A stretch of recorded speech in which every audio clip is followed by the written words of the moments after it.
Hope all of you are doing well. Today I'll be discussing problem number 2799, which is count complete subarrays in an array. So we'll first discuss the question, then I'll explain you the intuition, and at the end I'll provide you the code to solve this problem in C++ language. So you are given an array nums consisting of positive integers. We call a subarray of an array complete if the following condition is satisfied.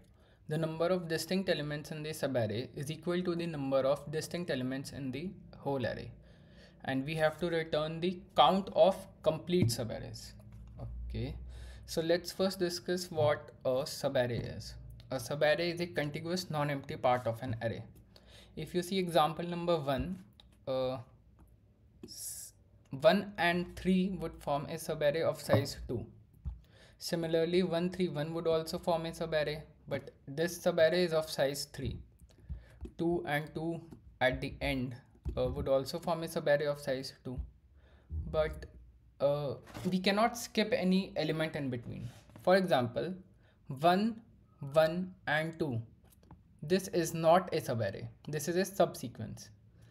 Okay, so we need to find, so a subarray is a contiguous non-empty part of an array, and we have to find such subarrays such that the distinct elements in the subarray is equal to the number of distinct elements in the whole array.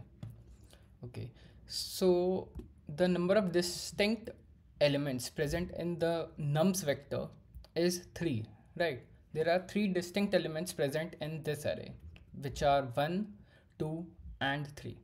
So we need to find subarrays which have the number of distinct elements equal to 3.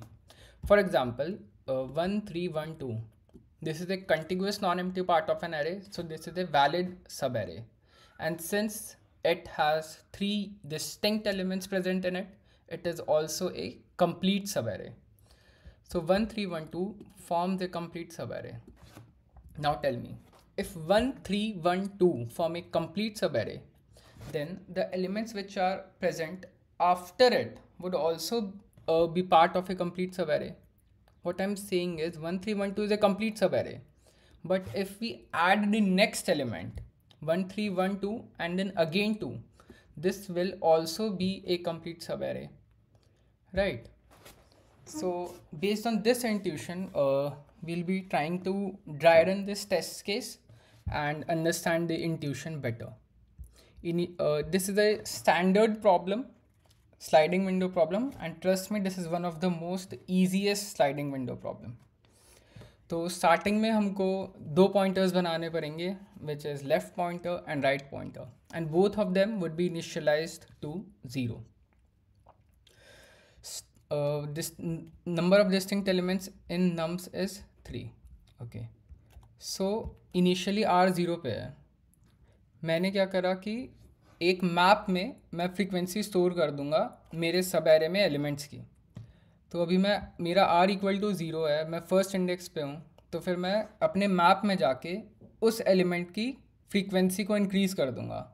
तो फिर map में गया मैं और 1 पे जाके मैंने उसकी फ्रीक्वेंसी 0 से 1 कर दी. तो मेरा मैप अभी कुछ ऐसा दिखेगा, 1 की फ्रीक्वेंसी इज़ 1.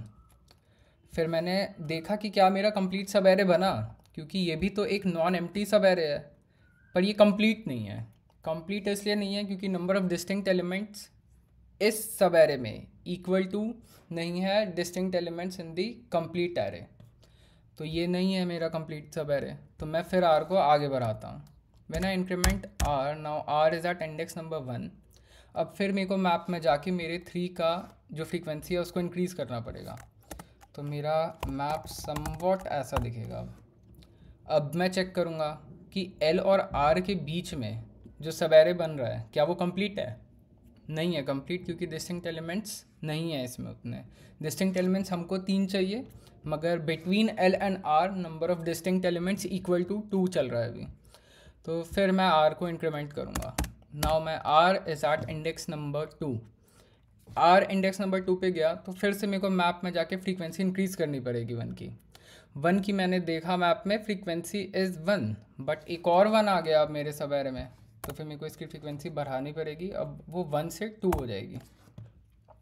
अब मैं देखूंगा क्या मेरे इस सब एरे में डिस्टिंक्ट एलिमेंट्स इक्वल टू 3 हैं. नहीं, 3 नहीं है, क्योंकि मेरे मैप का साइज़ अभी भी 2 ही है, 2 डिस्टिंक्ट एलिमेंट्स प्रेजेंट है। तो फिर से मैं अपने आर को आगे बढ़ाता हूँ, अब इंटरेस्टिंग हो जाएगा। Now when my R is at index number 3, मैं मैप में जाके इंक्रीमेंट करता हूँ नम्स आर की फ्रीक्वेंसी को। नम्स आर पे 2 है, बट मेरे मैप में तो 2 स्टोर ही नहीं था, तो मेरे को 2 डालना पड़ेगा और उसकी फ्रीक्वेंसी 1 हो जाएगी। अब फिर से मैं चेक करूँगा क्या एल और आर के बीच में कंप्लीट सब एरे फॉर्म हो रहा है। नंबर ऑफ डिस्टिंक्ट एलिमेंट्स कितने हैं? 3। मेरे को कैसे पता चला 3? क्योंकि मेरे मैप का साइज़ अब 3 हो गया है और अब एल और आर के बीच में एक कंप्लीट सब एरे है। तो फिर ये मेरा एक कंप्लीट सब एरे है, तो ये मेरे काउंट में जाना चाहिए। तो फिर अब मेरा काउंट हो गया है 1 कंप्लीट सब एरे का। अब इंटरेस्टिंग चीज़ ये है कि starting from index number 0 and ending eight index number r I get a complete sub array, but जो इसके आगे के एलिमेंट्स हैं वो भी तो एक कंप्लीट सब एरे बनाएंगे। If 1 3 1 2 is a complete sub array, then अगर मैं इसके आगे का कोई एलिमेंट ले लूँ तो वो भी तो एक कंप्लीट सब एरे फॉर्म करेगा। तो 1 3 1 2 is complete, also 1 3 1 2 2 is also complete. अब इसके आगे मान लो कोई और एलिमेंट होता, 1 2 अगेन 3 अगेन। अब मैं देखूं, मैंने जैसे इनिशियली कैलकुलेट किया था 1 3 1 2 मेरा एक कंप्लीट सब एरे है, ये भी मेरा कंप्लीट सब एरे है क्योंकि इसमें भी डिस्टिंक्ट एलिमेंट्स इक्वल टू 3 है। ये भी मेरा एक कंप्लीट सब एरे है, इसमें भी डिस्टिंक्ट एलिमेंट्स इक्वल टू 3 है। वैसे ही ये भी कंप्लीट है, ये भी कंप्लीट है। तो अब इस काउंट का ट्रैक मैं कैसे रखूं? उसके लिए एक बेसिक फॉर्मूला यूज़ करेंगे हम, n minus R. n minus R क्या बता रहा है? n माइनस आर हमको बता रहा है the count of sub arrays, total number of sub arrays starting from index number 0 which are complete. I'll repeat myself. n minus r total number of distinct sub arrays starting from index number 0 का track रख रहा है अभी। 0 का क्यों? क्योंकि अभी मेरा l 0th इंडेक्स पे है। तो फिर starting from the 0th index मेरे n minus are complete sub arrays बनेंगे। तो अब मैं इन एलिमेंट्स को डिलीट कर देता हूँ जो मैंने एक्स्ट्रा ऐड किए थे। फिर से back to the original test case. 1 3 1 2 is a complete subarray starting from index number 0 and we want to calculate the total number of complete subarray starting from index number 0। वो हमको बताएगा ये formula n minus R. तो n minus R क्या हो जाएगा? n की value क्या है? नम्स का साइज़। नम्स का साइज़ क्या है? 5।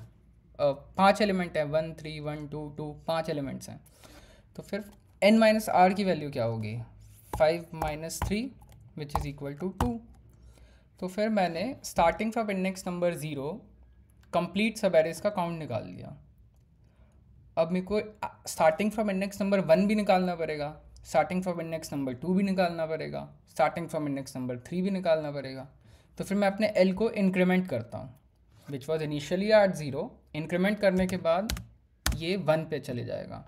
अब मैं फिर से देखूँगा कि क्या मेरा l और r के बीच में जो सब एरे बन रहा है ये कंप्लीट है। तो हाँ, कंप्लीट है।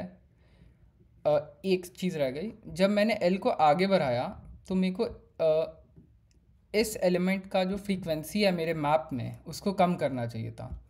तो फिर इनिशियली इसका फ्रीक्वेंसी 2 था, तो अब ये डिक्रीमेंट होके 1 हो जाएगा। अब मैंने देखा कि कंप्लीट सब एरे है, हाँ है।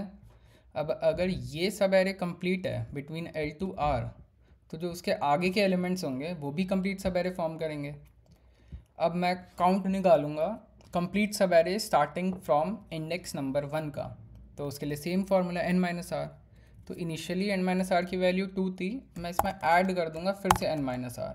n 5 है और r अभी भी 3 है, which is equal to 2 + 2 is equal to 4। तो अब भी मेरा काउंट 4 है। तो अब फिर मैं l को आगे बढ़ाऊँगा। l को आगे बढ़ाने से पहले मेरे को ये देखना पड़ेगा कि मैं अपने इस नंबर की l इंडेक्स पे जो नंबर प्रेजेंट है उसकी फ्रीक्वेंसी कम कर रहा हूँ कि नहीं। तो फिर आगे बढ़ाने से पहले मेरे को फ्रीक्वेंसी कम करनी पड़ेगी। 1 थी तो फिर अब ये 0 हो जाएगी, पर अब ये अगर ज़ीरो हो गई है तो मेरे को इसको मैप में रखना चाहिए, क्योंकि सपोज़ ये ज़ीरो हो गया और मैंने एल को आगे बढ़ाया, अभी डिस्टिंक्ट एलिमेंट्स तो 2 प्रेजेंट हैं बट मेरे मैप का साइज़ तो अभी भी 3 है, तो फिर ये तो गड़बड़ हो सकती है। तो फिर मैं इसको, अगर काउंट 0 हो जाता है तो मैं इसको सिंपली मैप में जाके इरेज ही कर देता हूँ, ठीक है। तो फिर अब मैं देखा कि एल और आर के बीच में जो सब एरे प्रेजेंट है क्या वो कंप्लीट है? नहीं, वो कंप्लीट नहीं है। अगर वो कंप्लीट नहीं है तो n माइनस आर तो कैलकुलेट करने की ज़रूरत ही नहीं है मेरे को। तो फिर मैं r को इंक्रीमेंट करता हूँ। अब r इंडेक्स नंबर 3 से 4 पे चला गया।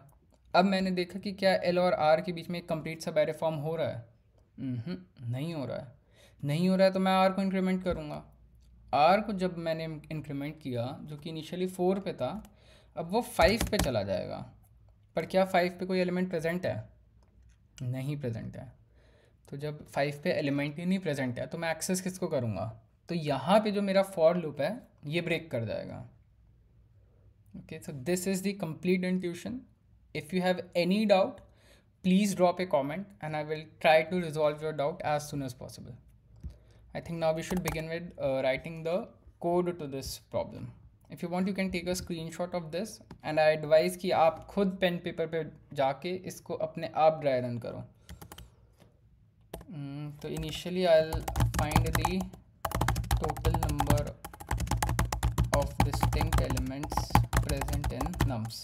ये कैसे कैलकुलेट होगा? ये दो तरीके हैं. या तो आप एक हैश मैप बनाओ, हैश मैप में हर एलिमेंट की फ्रीक्वेंसी कैलकुलेट करो नम्स में जाके, और फिर जो मैप का साइज़ होगा वो equal to the total number of distinct elements होगा. या तो सेकंड अप्रोच, आप एक सेट को अनऑर्डर्ड सेट यूज़ कर सकते हो.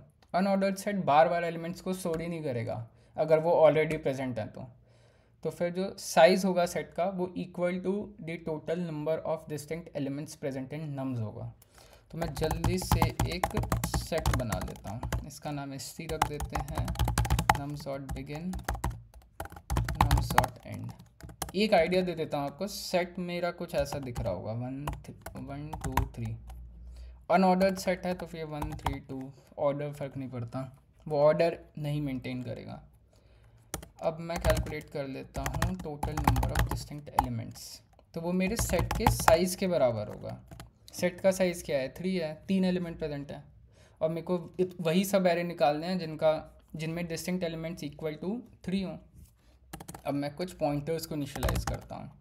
लेफ़्ट पॉइंटर 0 पे होगा, आर पॉइंटर 0 पे होगा, एन को इनिशियलाइज़ कर देता हूँ which is the total number of elements present in the nums vector.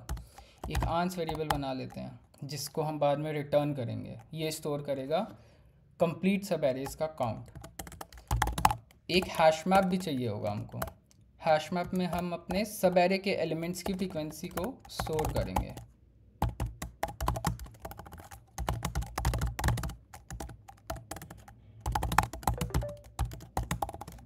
Like I said, मैं किसी इंडेक्स पे गया तो पहले मेरे को उसका फ्रीक्वेंसी मैप पे स्टोर करना पड़ेगा. तो मैं सिंपली जाके उसकी जो फ्रीक्वेंसी है उसको आगे बढ़ा देता हूँ, इंक्रीमेंट कर देता हूँ. तो नम्स आर की फ्रीक्वेंसी अगर 0 थी तो 1 हो जाएगी, 1 है तो 2 हो जाएगी.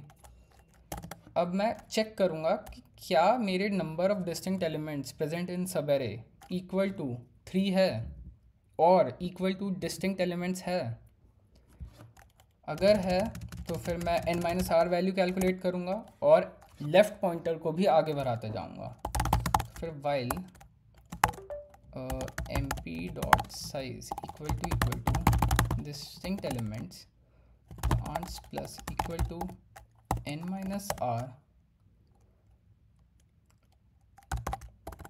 mp nums l. मैंने कहा था मैप में मैं काउंट को पहले डिक्रीमेंट करूँगा फिर l को आगे बढ़ाऊँगा, माइनस माइनस. अब अगर मेरा काउंट मैप में इक्वल टू 0 हो जाता है फ्रीक्वेंसी तो मैं उसको मैप में नहीं रखूँगा, मैं उस की को मैप से ही इरेज कर दूँगा. if mp nums l equal to 0 I'll simply remove it from the map. ये सब करने के बाद अब मैं अपने l को इंक्रीमेंट करने के लिए रेडी हूँ. तो मैंने l++ कर दिया.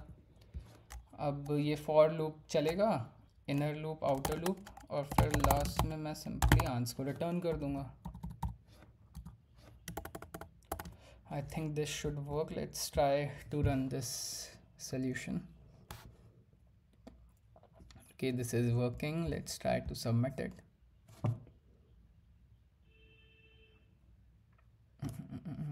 As you can see, this works. So if you understood the problem, please like the video.